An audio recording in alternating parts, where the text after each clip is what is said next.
Alright guys, so here I am back with another video, and like I explained, I was having some technical issues with my PC, but hey, I figured why not do it the way I was doing it before. So where there's a will, there's a way. We gonna get to it. Alright, so let's not waste no time. Alright, so a couple weeks ago I mentioned that this 100-day moving average is a line in the sand, okay? Unless we have a close and confirmation below this 100-day moving average, I am not worried. Now, some people are already saying we're in a bear market, and I can see why. And it is bearish, no question. But I believe that this won't last for much longer. And here's what I'm looking for. Okay. I believe we're gonna get a repeat of what happened last year.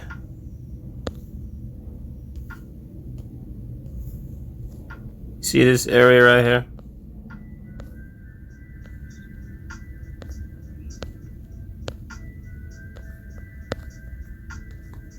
Wait, not that area. This area.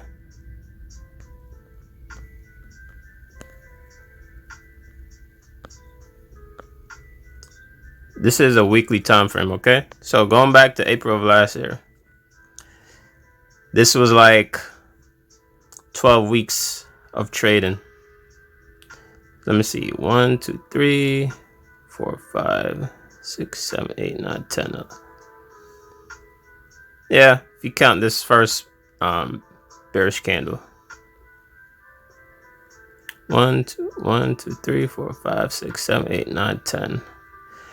Okay, so we had 10 weeks of bearishness inside of his action in the market before we saw a rally at that candle.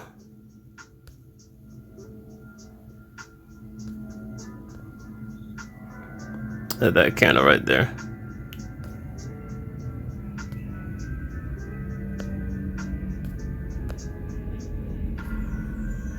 Nope, not that one. That one. That was a breakout candle in that consolidation area. Okay. So I believe we're going to get a repeat of that over the next couple weeks. So I would say you're going to see a lot of ups and downs, a lot of swings in the market in the next 5 to 7 weeks. 8 weeks tops. After that point, after these next 5 to 7 weeks, I would start looking to go long and get a right entry. Okay, so if you don't want to trade now, that's fine. I understand. It's very risky. It's very volatile. But yeah, that's what I'm looking for. So in the coming weeks, I'm expecting to see something like that. Some swing highs, some swing lows, some price action pushing up to the 50-day moving average to test resistance. But what I would like to see is this.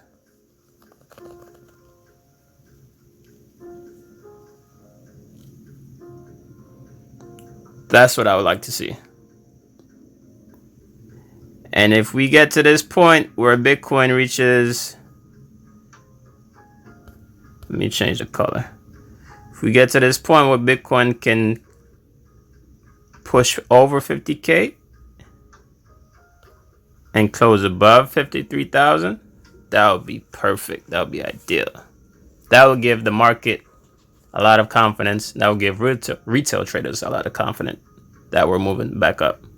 Okay, so just look for that over the next few weeks, no matter what the news say, no matter what Twitter say, no matter what these so-called experts say. That's what you want to look for. And like I said before, unless we get a break of that 100-day moving average, nothing to worry about. Okay, that's the line in the sand. That's the difference between the bear market and the bull market long term. Okay, so I want to jump to this article real quick that I just found. They were talking about a possible bullish scenario in Bitcoin. Okay, so it says Bitcoin, the world's largest cryptocurrency, continues to trade below 40K, with many suggesting that the crypto winter is finally here. In fact, some analysts expect crypto volatility to remain elevated this month, especially as investors reduce their exposure to assets deemed to be risky. However, some indicators seem to be providing much needed bullish. This, I think that was a typo. Despite to offset the growing concerns. Bear meets bull. Blockchain analytics from Glassnode published in its weekly report highlight these bullish scenarios. In the same, Bitcoin's on-chain fundamentals hasn't changed one bit. Not at all. The supply is getting lower and lower. According to the same, the recent market correction isn't going to last long.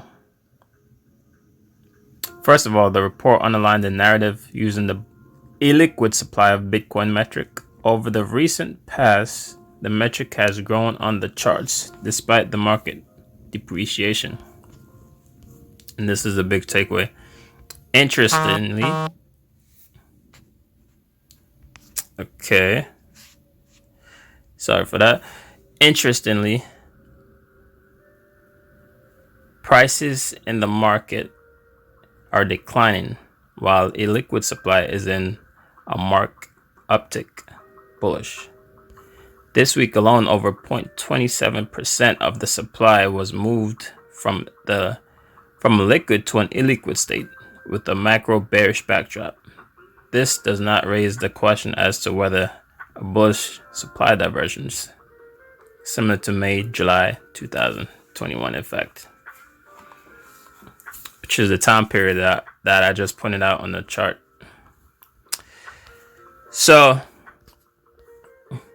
investors are moving the money around, taking their money off of exchanges, which is like a contrarian indicator.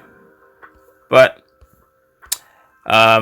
overall, the media is still putting out FUD, and people are fearful in the markets right now. So I would say if you're fearful, just wait another 6 to 8 weeks and see what happens. But don't do anything crazy. Just be patient. It pays to be patient. All right, so let me go back in the charts and look at Ethereum. Ethereum has similar setup as Bitcoin.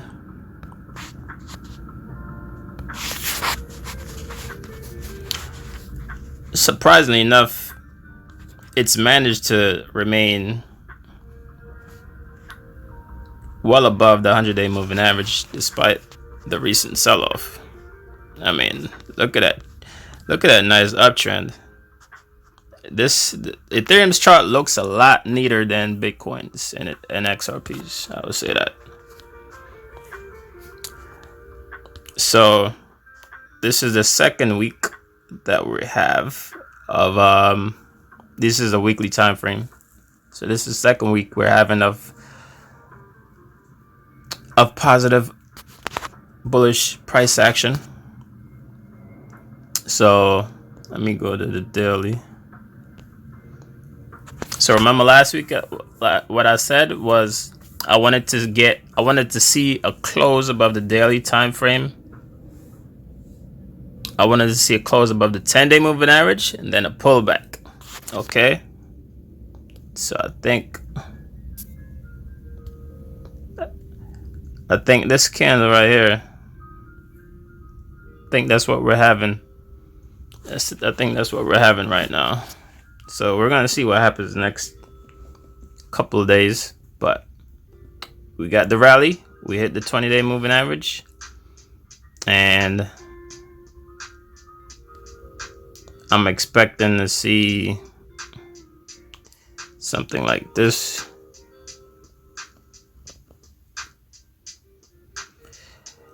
And we're gonna see the next point of the next target for this would be what?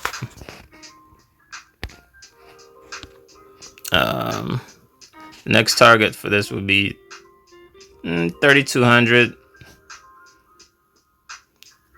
between 3,150 and 3,215. Okay, that's the next target for Ethereum, but we're gonna pull back some. Okay. All right, XRP, and these are short-term price targets, by the way. So, a couple weeks, like 2 to 3 weeks. Okay, XRP.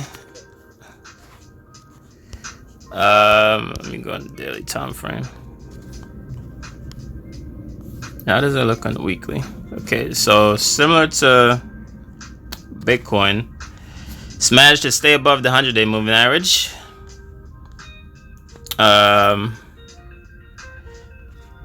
That candle right there, you can't really see it, but it's almost like a doji candle. This bad boy right here, that's almost like a doji. And this one, this is this week, it's looking like a doji also. But we have had some sideways action. It hasn't closed yet above the 10-day moving average, but that's not a bad thing, because Bitcoin is what we're really tracking, and as Bitcoin goes, so do the rest of the altcoins. But I will say, the one coin that I've been using recently to use as my signal of when the market is reversing is Luna, Terra Luna.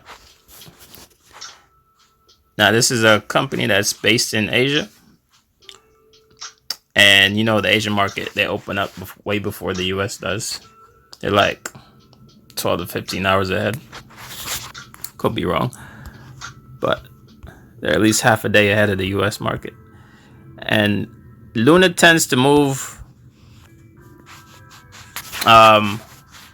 it's not volatile, but it's like one of the indexes in the stock market. It's almost like the NASDAQ or the S&P.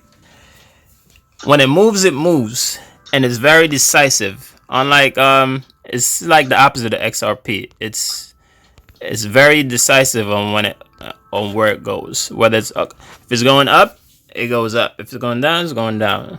It doesn't trade sideways a lot. And it usually, when it's correcting, it usually corrects before the other altcoins do. And you can see, compared to the other altcoins, the RSI has just reached the oversold area. Down here is just crossing the 30-day or their 30% line. The stochastic is just crossing the 30% line. RSI is at 48, which is kind of high for a market that's been oversold. So I'm going to be watching Luna. You should add it to your watch list also. I use it to track or to get like a head start on where I think Bitcoin will be, because it's heavily traded in the Asian markets and in the UK markets. So as you can see in it, and the chart is very smooth also. Like it's clean. Like there's no choppiness. Like going back to the March of 2020. Where are we? There's not much price action. Okay, so the price action only goes back to April 2021. So it's a fairly new token.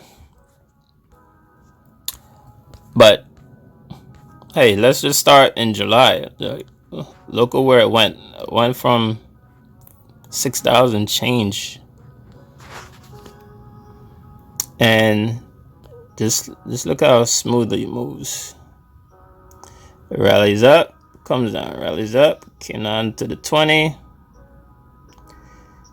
rallied up, came down to the 50, closed below it, but quickly moved above it again, rallied up, and on and on. I mean, it moves like one of the blue chip stocks. It's just real clean, real smooth. Almost to a T, like very predictable. And you know, when it's turning bearish, is also very clean. Like, comes down,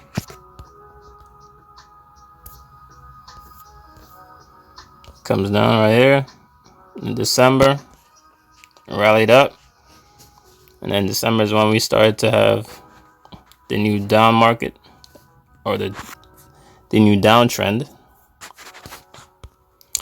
So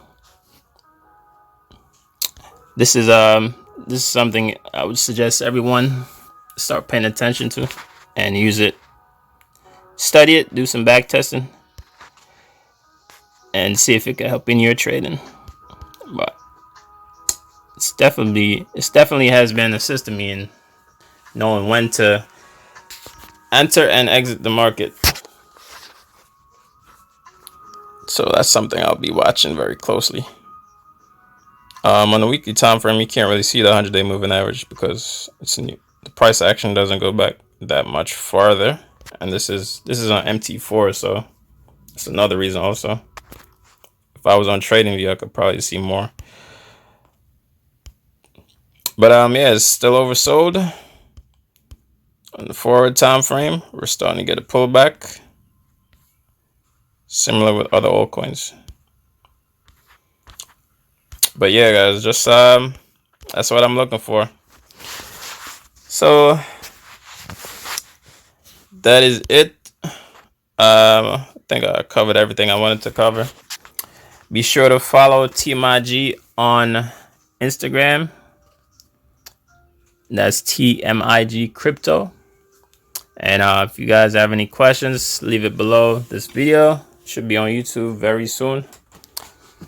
And we'll talk soon. And until the next one, enjoy the rest of the week and be safe out there.